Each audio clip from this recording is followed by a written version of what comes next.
Diaspora FM, le journal.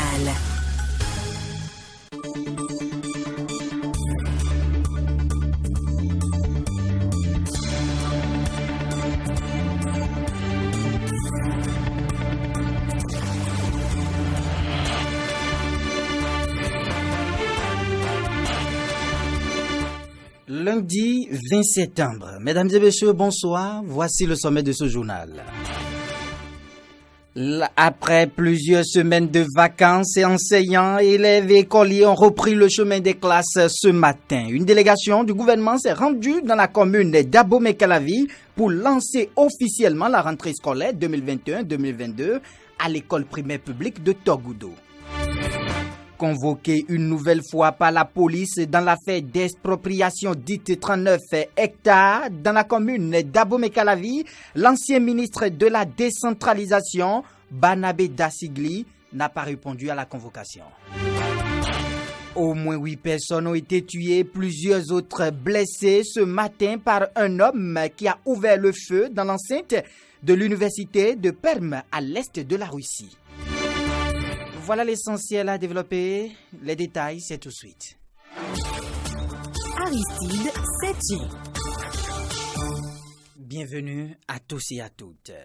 Une délégation des ministres des 3 ordres de l'enseignement, conduite par le ministre d'État chargé du plan et du développement, a effectué une tournée ce matin dans le cadre de la reprise des classes. Cette délégation a visité successivement l'école primaire publique Togoudou, le complexe scolaire Saint-Georges à Dekungbe, le lycée Koulibaly de Cotonou. À chaque étape de cette tournée, le ministre de l'enseignement maternel et primaire, Salimane Karimou, a prodigué des conseils aux apprenants et a insisté sur le respect des gestes barrières. Au thème de la tournée, le chef de la délégation, la personne du ministre d'État chargé du plan, du développement et de la coordination gouvernementale, Ablaye Biotiane, s'est prononcé au micro de Mouri Ano Agua.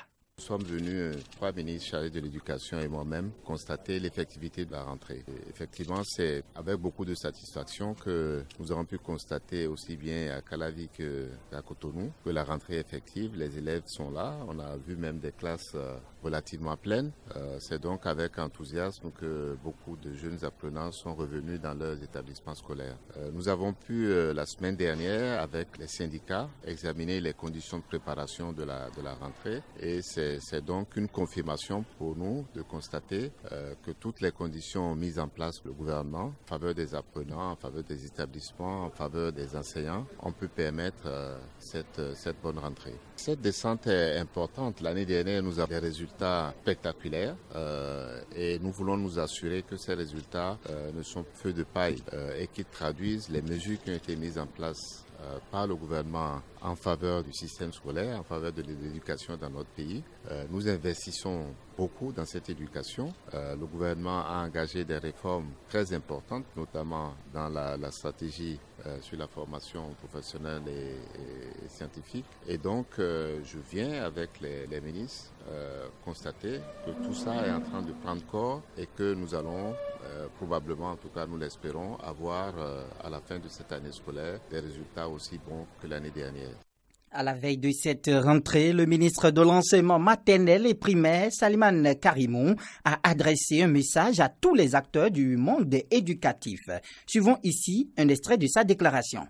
Dès demain, lundi 20 septembre 2021, vous commencerez les activités pédagogiques dans toutes les écoles, aussi bien privées que publiques. Je vous souhaite une année scolaire pleine de courage, d'endurance, de patience et de santé. Je reste convaincu que le succès couronnera tous les efforts que vous ferez dans le cadre du droit à l'éducation de nos enfants, car aucun enfant ne doit être exclu de cette jouissance pour quelque raison que ce soit. Le gouvernement, mieux que par le passé, s'efforcera de réduire les disparités régionales et veillera davantage à l'équité genre. Le dialogue constructif avec les partenaires sociaux se poursuivra pour continuer d'améliorer leurs conditions de vie et de travail dans la mesure des possibilités des ressources disponibles. La décision du renforcement de la gratuité de l'éducation doit être saisie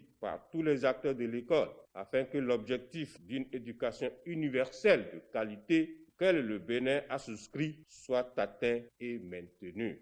La construction et la modernisation des infrastructures scolaires et l'acquisition de matériel pédagogique plus adapté se poursuivront pour mettre les apprenants et les enseignants dans des conditions optimales d'enseignement et d'apprentissage.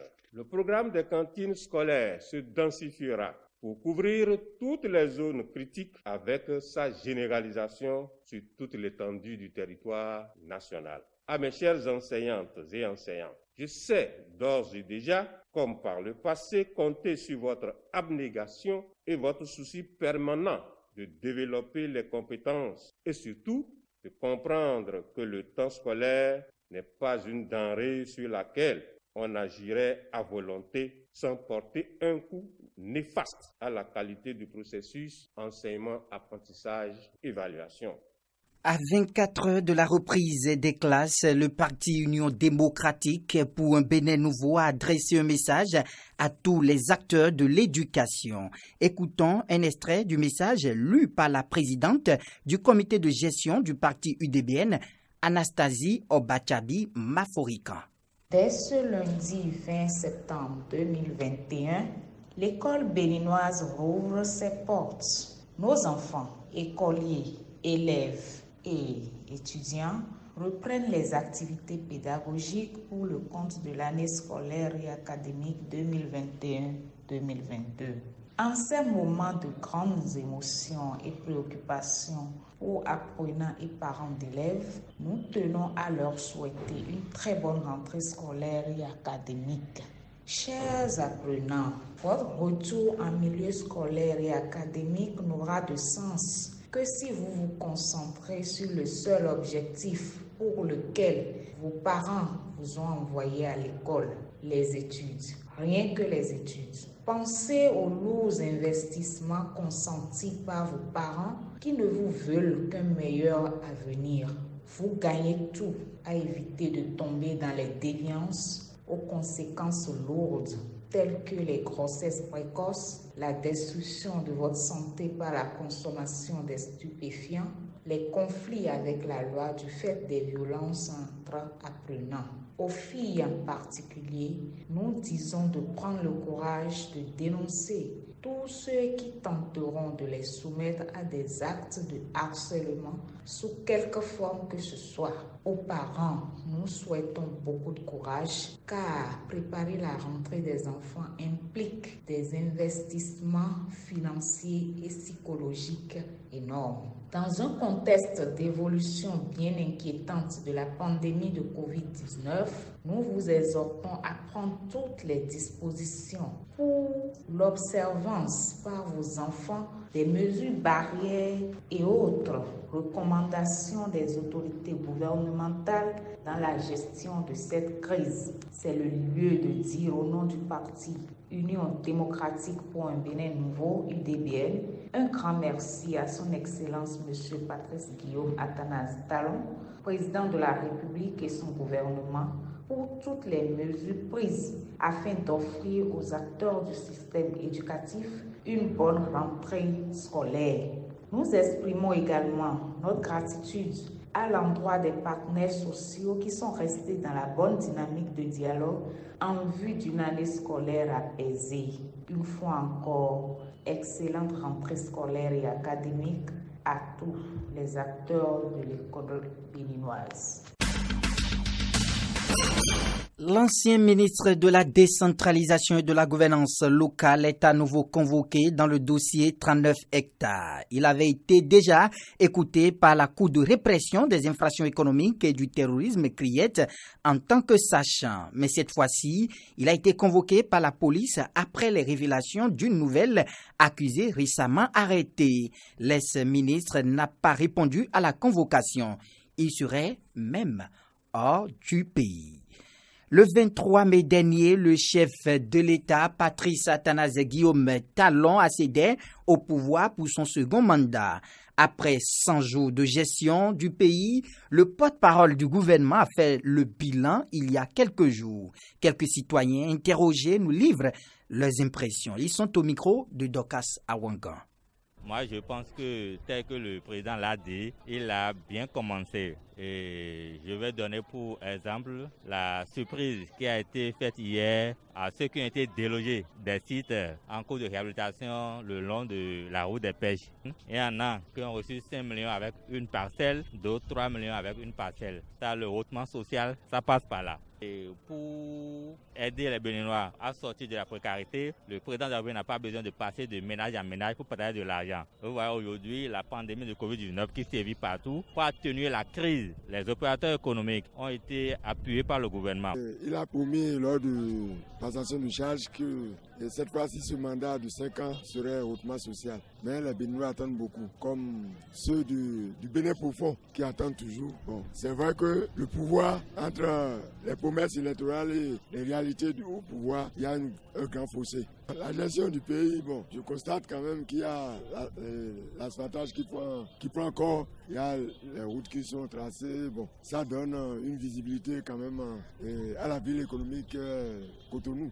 Bon, mais au-delà de ça, les Béninois attendent beaucoup. Il y a aussi la lutte contre la corruption, bon, qui prend aussi son envol. Mais nous ne voulons pas que ça soit sélectif, que ça touche toutes les couches. On ne peut qu'apprécier un temps soit peu ce qui se passe parce que c'est 100 jours sur 5 ans. Vous voyez, donc ce n'est que le début. Nous avions déjà vu 5 ans passer et ceci vient d'entamer et on constate que les réformes ont continué toujours dans le même sens. Et n'oublions pas que malgré qu'il y a les réformes, beaucoup d'autres choses se passent. Et rapidement, en tant que père de la nation, pour le président Patrice Talon, il faut prendre des mesures idoines pour pouvoir corriger le tir.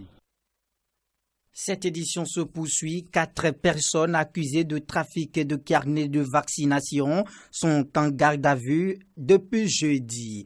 En dehors de ceux-ci, ceux qui ont bénéficié de ces carnets de vaccination sont eux aussi recherchés par la police. Ils sont au nombre de 108 et sont répartis dans plusieurs départements. Que pensent les Béninois de cette situation? Élément de réponse à travers cette voix propre. La lutte contre la Covid est un enjeu national. Il ne serait pas bien que des citoyens essaient de passer à travers les mailles pour je ne sais quelle raison. Donc à l'évidence, c'est un mauvais comportement qu'il ne faut pas encourager. J'imagine si quelqu'un a été jusqu'à falsifier ce carnet, c'est sûrement qu'il est dans l'obligation de présenter ce carnet quelque part. Et quand on suit un peu l'actualité aujourd'hui, il y a des entreprises qui exigent à leurs employés d'aller se faire vacciner. Alors que la vaccination est d'abord volontaire. Il y en a qui sont réticents surtout par rapport à cette vaccination pour la Covid. Donc j'imagine qu'ils ont été contraints ou obligés, n'étant vraiment pas confiants des vaccins, ils ont dû procéder ainsi. Et il s'agit de voir comment mettre des agents vraiment fiables à ces postes pour que ces carnets ne tombent plus en de mauvaises mains. Là, moi je pense que ce n'est pas une bonne chose. Et ces gens-là, il faut veiller à ce qu'on les récupère. Je pense que certains Béninois sont criminels. Et vous ne pouvez pas acheter la mort, comme on le dit. Se vacciner, c'est se faire du bien, c'est se protéger contre la mort. Mais si des gens mal intentionnés se permettent de vendre des cartes pour avoir de l'argent, certains se permettent d'acheter les cartes pour ne pas se faire vacciner, ça veut dire que nous ne nous avons pas nous-mêmes. Moi, j'ai bien apprécié les autorités qui ont pu bien prendre les mesures qu'il faut pour empêcher ceux qui le font de continuer. Il faut sensibiliser. Vous qui êtes sur les chaînes de télévision, vous qui êtes sur les radios, sensibiliser. C'est la peur, c'est les intoxications que les gens propagent sur les réseaux publics qui empêchent les gens, qui amènent les gens à ne pas aller se faire vacciner. Trafiquer un carnet de vaccination, moi je vois que c'est criminel parce que soit tu acceptes de faire quelque chose ou soit tu ne fais pas. Et on peut se dire que c'est des gens même malades qui veulent contaminer toute une population qui ont eu cette intention. Donc j'ai vu que le chef de l'État ou bien les autorités à ce niveau précis ont pris les mesures justes pour pouvoir corriger le tir. Les populations de Fieillon 1 déguépis vivent le calvaire. Quelques jours après l'opération de déguépissement, une équipe de notre rédaction est allée s'enquérir des nouvelles conditions de vie de ces populations. Le reportage est signé Clémence Tonoucoin. 72 heures après le déguerpissement des habitants du quartier Fiegnon 1 à Cotonou, démarré lundi dernier sous une forte pluie, les sinistrés dorment à la Belle Étoile. Après 2 jours de travaux, le quartier est entièrement rasé. Exposé aux intempéries, les populations disent ne pas savoir à quel saint se vouer. Avant-hier, ils sont venus casser. Mais ce qui est marrant maintenant, la majorité de la population n'a même pas là où aller dormir. Quand on a cassé maintenant, ça devient un problème. Les gens dorment à la Belle Étoile. Les gens dorment à l'air libre. Il n'y a même pas là où aller. Mais ce qui est encore marrant, on a cassé les gens. Maintenant, on refuse aujourd'hui qu'ils ramassent leurs effets. Les briques de 10 là qu'on avait fait pour aller construire quelque part, c'est ça, ils sont en train de refuser. Ils refusent que nous les ramassions. Donc, ils veulent mettre tout ça dans les caillasses. Ça fait froid au dos. Beaucoup d'entre nous ici, nous n'avons pas des moyens pour aller nous reloger quelque part. La nuit, nous dormons à la Belle Étoile, même s'il n'y a pas l'étoile, nous dormons là. Ce déguerpissement est difficile pour nous. Lundi, c'était sous la pluie. Aujourd'hui, pareil.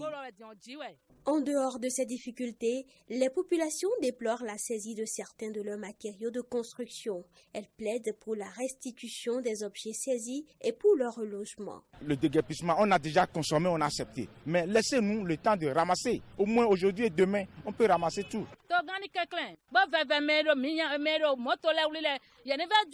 le président demande aux gens de nous permettre de ramasser nos effets. Nous avons un bon père de famille, un bon père de la nation. Et malgré que les choses se sont déroulées ainsi, il peut encore corriger le tir parce que ce n'est pas encore trop tard. S'il peut penser à nous, parce que nous souffrons. Vous voyez les gens, nous souffrons. Qu'il nous aide à trouver un autre site.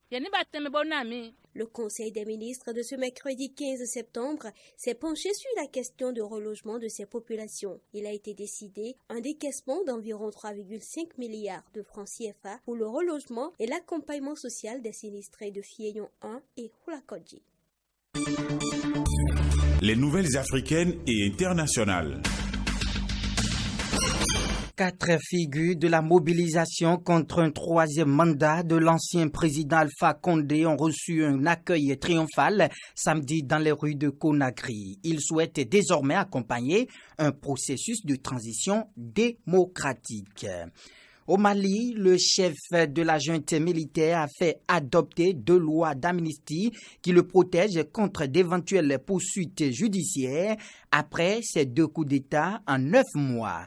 Les tests concernent le coup d'État d'août 2020 contre le président de l'époque, Ibrahim Boubacar Keïta, et le coup d'État de mai 2021 contre le président de transition Banda. L'ancien président algérien Abdelaziz Bouteflika a été enterré hier dans le carré des martyrs du cimetière d'El Alia, près d'Alger, en présence du président Tebboune et de nombreux hauts responsables. Les autorités n'avaient pas décrété de deuil national, préférant faire profil bas pour un homme chassé du pouvoir par la rue et l'armée. Au moins 8 personnes ont été tuées, plusieurs autres blessées ce matin par un homme qui a ouvert le feu dans l'enceinte de l'université de Perm à l'est de la Russie. L'assaillant a pénétré sur le campus de l'université de Perm dans l'Oural à l'est de la Russie. Aujourd'hui même à 11h locales, selon le service de presse de la faculté. Armé d'un fusil, il aurait ensuite ouvert le feu. Bilan encore provisoire, 8 morts et au moins 24 blessés.